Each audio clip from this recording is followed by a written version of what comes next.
राम राम दोस्तों। ज्योतिष के इस विशेष कार्यक्रम में आपका स्वागत है। आज के इस वीडियो में चर्चा करेंगे सूर्य के राशि परिवर्तन की, यानी कि सूर्य गोचर में कर्क राशि में प्रवेश करेंगे 17 जुलाई से और 17 अगस्त तक वो वहीं पर रहेंगे। तो सभी 12 राशियों पर इसका कैसा प्रभाव रहेगा इसकी बात करेंगे। सूर्य कर्क राशि में सुबह 17 जुलाई को 5:07 पर प्रवेश करेंगे और 17 अगस्त तक दोपहर 1:31 तक वो कर्क राशि में ही रहेंगे। श्रावण संक्रांति 16 जुलाई को रहेगी। 17 जुलाई से एक महीने के लिए 12 राशियों पर क्या प्रभाव पड़ेगा इसकी बात इस वीडियो में होगी। देखिए, गोचर में जो लंबी अवधि में एक राशि में रहने वाले ग्रह हैं, जैसे गुरु, बृहस्पति, शनि, राहु, केतु, इनकी इम्पोर्टेंस बहुत ज़्यादा है। लेकिन अगर आप मासिक परिणाम का अंदाज़ा लगाना चाहते हैं, पूर्वानुमान लगाना चाहते हैं महीने में होने वाली घटनाओं का, तो सूर्य उसमें सबसे ज़्यादा महत्वपूर्ण हो जाते हैं। इस गोचर को आप लगन से भी देख सकते हैं, क्योंकि लगन वो है जहाँ से घटनाएं आप फिजिकली एक्सपीरियंस करते हैं। चंद्र राशि से भी देख सकते हैं, क्योंकि चंद्रमा आपका प्रारब्ध है, वहाँ पर मानसिक रूप से आप क्या महसूस करेंगे, क्या प्रभाव पड़ेगा, उसको समझा जाता है। दोस्तों, सूर्य जीवन में जो प्रकाश है उसके कारक हैं, जागरूकता के, अवेयरनेस के कारक हैं। सूर्य का प्रभाव जहाँ भी पड़ता है वहाँ की वस्तुओं के प्रति आप जागरूक रहते हैं। इसके अलावा पिता, सरकार, आत्मा, आत्मबल, आपका सेल्फ एस्टीम, आत्मसम्मान, ईगो, प्राइड, लीडरशिप क्वालिटीज, आपका संपूर्ण स्वास्थ्य, ओवरऑल हेल्थ, इन सब के भी कारक सूर्य हैं। कर्क राशि को अगर हम समझे तो ये चंद्रमा की राशि है, गहरी भावनाओं को लिए हुए, नर्चरिंग करना यानी कि पोषण करना, माता की तरह देखभाल करना, सेवा करना, ये सब गुण कर्क राशि में होते हैं। जलीय राशि है, चर राशि, मूवेबल साइन, एकाग्रता में कमी को दिखाती है। अब अगर आप कर्क राशि और सूर्य के गुणों को मर्ज कर देते हैं, आपस में मिला देते हैं, तो पाएंगे कि सूर्य बहुत ज़्यादा सहज, कंफर्टेबल कर्क राशि में नहीं होते हैं। हालांकि सूर्य और चंद्रमा दोनों ही आपस में मित्र हैं। इन ट्रांजिट गोचर में सूर्य को अगर समझें कि गोचर में सूर्य का फल किस तरीके से देखें, तो आपकी कुंडली में सूर्य जिस भाव के स्वामी हैं, उस भाव के गुणों को अपने कारकत्व के साथ मिलाकर वो उस भाव का फल देंगे एक महीने के लिए जिस भाव में वो गोचर कर रहे हैं। सबसे पहले मेष राशि के लिए अगर देखें तो मेष राशि के लिए सूर्य पंचम भाव के स्वामी बनते हैं और वो अपने से द्वादश, चौथे भाव में गोचर करेंगे। तो त्रिकोण का स्वामी केंद्र में गोचर करेगा, लेकिन सूर्य के पास चौथे भाव में दिग्बल नहीं होता है, डायरेक्शनल स्ट्रेंथ नहीं होती है। सूर्य की सातवीं दृष्टि 10वें भाव यानी कि कैरियर के भाव पर भी रहेगी। तो कैरियर, व्यवसाय, नौकरी के मामले में कुछ कशमकश इस महीने रह सकती है। कुछ बदलाव की सोचेंगे आप, काम कुछ बढ़ाने की सोचेंगे, जो काम कर रहे हैं उससे सुख सुविधा के साधन अच्छे से नहीं मिल रहे हैं, ऐसी सोच रहेगी। माता से कुछ वैचारिक मतभेद हो सकते हैं, लेकिन माता का व्यक्तित्व ज़्यादा प्रभावी होगा इस महीने।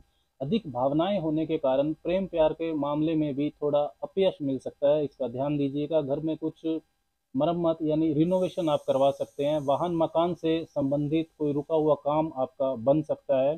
मानसिक शांति के लिए सूर्य की स्थिति अच्छी नहीं है, बहुत सारे विचार आपके मन में चलते रहेंगे। वृष राशि के लिए अगर देखें तो वृष राशि में सूर्य चौथे भाव के स्वामी बनते हैं और तीसरे भाव में गोचर करेंगे। नवम भाव पर उनकी दृष्टि रहेगी।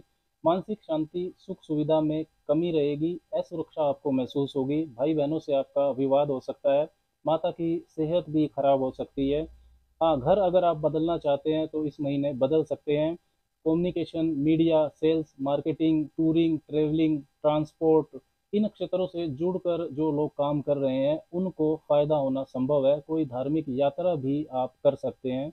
मिथुन राशि के लिए अगर समझे तो तीसरे भाव के स्वामी बनते हैं सूर्य, यहाँ पर दूसरे भाव में गोचर करेंगे और अष्टम भाव पर उनकी दृष्टि रहेगी।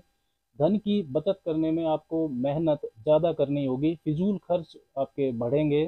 परिवार में किसी से विवाद हो सकता है, भाई बहन से भी विवाद हो सकता है। वैवाहिक जीवन में भी परेशानी होना संभव है। दूसरा भाव सप्तम से अष्टम होता है। हाँ, वसीयत का कोई रुका हुआ अगर आपका मामला है तो वो सुलझ सकता है। बिना सोचे समझे भी आप इस महीने काम कर सकते हैं जिससे मेहनत का फल आपको ना मिले, मेहनत बेकार चली जाए। मकर राशि को देखें तो दूसरे भाव के स्वामी होते हैं यहाँ पर सूर्य, और पहले भाव में गोचर करेंगे, सातवें भाव पर उनकी दृष्टि रहेगी। धन की बचत आपकी बढ़ेगी। आप अपने प्रयासों से ज़्यादा धन इस माह कमा सकते हैं। इस महीने फायदा रहेगा धन के मामलों में। लालचीपन भी रहेगा आपके स्वभाव में थोड़ा सा। सरकारी लाभ भी होना आपको संभव है। वाणी पर आपको नियंत्रण रखना होगा, नहीं तो विवाद में पड़ सकते हैं। साझेदारी और वैवाहिक जीवन में भी आपके विवाद होना संभव है। सातवें भाव पर सूर्य की दृष्टि रहेगी। कोई भी काम में आप व्यस्त हों, इस महीने कुछ भी कर रहे हों, लेकिन इस समय में आप अपने व्यक्तित्व, अपने स्वास्थ्य के प्रति बहुत जागरूक रहेंगे। सिंह राशि को देखें तो यहाँ पर पहले भाव के स्वामी ही बनते हैं सूर्य, और 12वें भाव में गोचर करेंगे। छठे भाव पर उनकी दृष्टि रहेगी, तो स्वास्थ्य और मानसिक शांति का मामला बहुत कमजोर रहेगा। लेकिन परेशानी में जो घर से बाहर के लोग होंगे वो आपकी मदद कर सकते हैं, या ननियाल पक्ष वाले भी आपकी मदद कर सकते हैं। बुध के साथ सूर्य की युति भी रहेगी, तो धन में तो वृद्धि होगी आपके, लेकिन फिजूल खर्ची भी बहुत रहेगी। मनी मैनेजमेंट अच्छा नहीं रहेगा। विदेश से आपको लाभ होने की संभावना है। अध्यात्म, स्पिरिचुअलिटी, योगा, मेडिटेशन, इस पर इस महीने आपका फोकस रहेगा। राशि वालों के लिए अगर देखें तो सूर्य यहाँ पर 12वें घर के स्वामी बनते हैं और 11वें भाव में गोचर करेंगे। पंचम भाव पर उनकी दृष्टि रहेगी, तो काम धंधे में ये परेशानी वाला समय रहेगा। इनकम, आय में आपको नुकसान हो सकता है। जो भी आपकी आय का साधन है उसमें रुकावटें महसूस होंगी। बाहरी लोगों की दखलंदाजी जीवन में आपके ज़्यादा रहेगी, परेशानी बढ़ेगी। प्रोफेशनल नेटवर्क सर्कल जो है उसमें विवाद हो सकता है। कोई चीटिंग भी आपके साथ हो सकती है। बड़े भाई बहन या किसी मित्र पर आपका धन खर्च हो सकता है। अध्यात्म में आपका रुझान जरूर बढ़ेगा।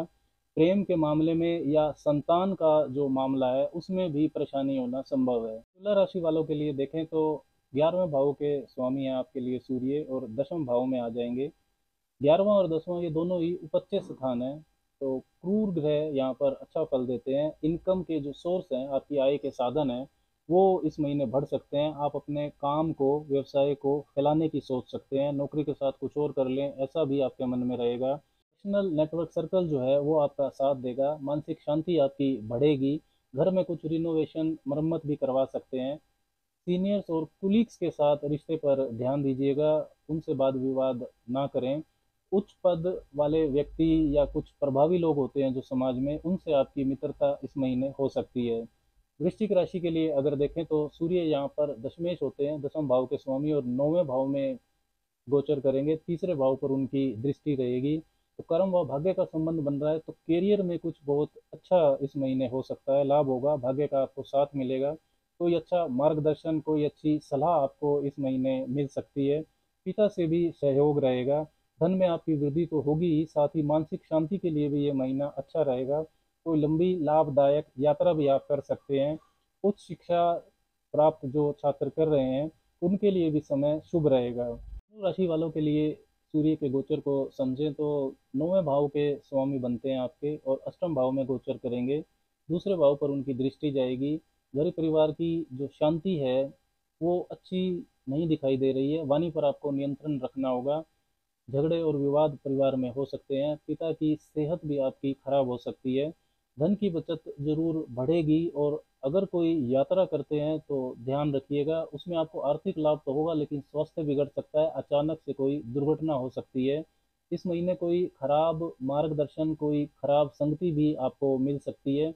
उच्च शिक्षा जो छात्र प्राप्त कर रहे हैं उनके भी उनको भी बाधा मिलने के संकेत मिलते हैं। इसके अलावा मैन्युफैक्चरिंग, माइनिंग, गुप्त विद्या, ऑडिटिंग, इंजीनियरिंग, टैक्सेशन से जुड़े हुए जो लोग हैं उनको फायदा होना संभव है। मकर राशि को अगर देखें तो मकर राशि के लिए अष्टम भाव के स्वामी बनते हैं सूर्य, और सप्तम भाव में गोचर करेंगे। पहले भाव लगन पर दृष्टि भी रहेगी उनकी। व्यावसायिक साझेदारी आपकी अचानक से टूट सकती है। व्यापार में नुकसान होना भी संभव है। कोई नया निवेश ना करें। वैवाहिक जीवन में ईगो की समस्या रहेगी। वैचारिक मतभेद आपको हो सकते हैं। मानसिक शांति के लिए सूर्य का ये गोचर अच्छा नहीं है। हाँ, अचानक व्यक्तित्व को सुधारने की कोशिश आप जरूर करेंगे।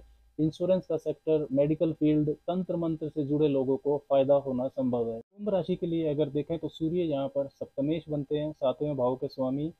छठे भाव में गोचर करेंगे और 12वें भाव पर दृष्टि रहेगी। जीवन साथी की तबीयत खराब हो सकती है। जीवन साथी के साथ आपका झगड़ा हो सकता है। बाहरी लोगों की बहुत दखलंदाजी जीवन में आप इस महीने महसूस करेंगे। एक्स्ट्रा मैरिटल अफेयर भी शुरू हो सकता है। धन के मामलों में आपके साथ धोखा हो सकता है, व्यापारिक साझेदारी में भी नुकसान हो सकता है, कोई नया निवेश नहीं करना चाहिए। मीन राशि के लिए अगर देखें तो छठे भाव के स्वामी है आपके लिए सूर्य और पंचम भाव में गोचर करेंगे। बुद्धि आपकी भ्रमित हो सकती है, महत्वपूर्ण निर्णय गलत हो सकते हैं। धन के लेन देन में भी परेशानी होना संभव है, शेयर बाजार से नुकसान हो सकता है। संतान संबंधी आपको परेशानी हो सकती है, शिक्षा के लिए भी ये शुभ समय नहीं है। पेट संबंधी आपको रोग हो सकता है। प्रोफेशनल नेटवर्क सर्कल से भी आपको इस समय सावधान रहना चाहिए। राम राम।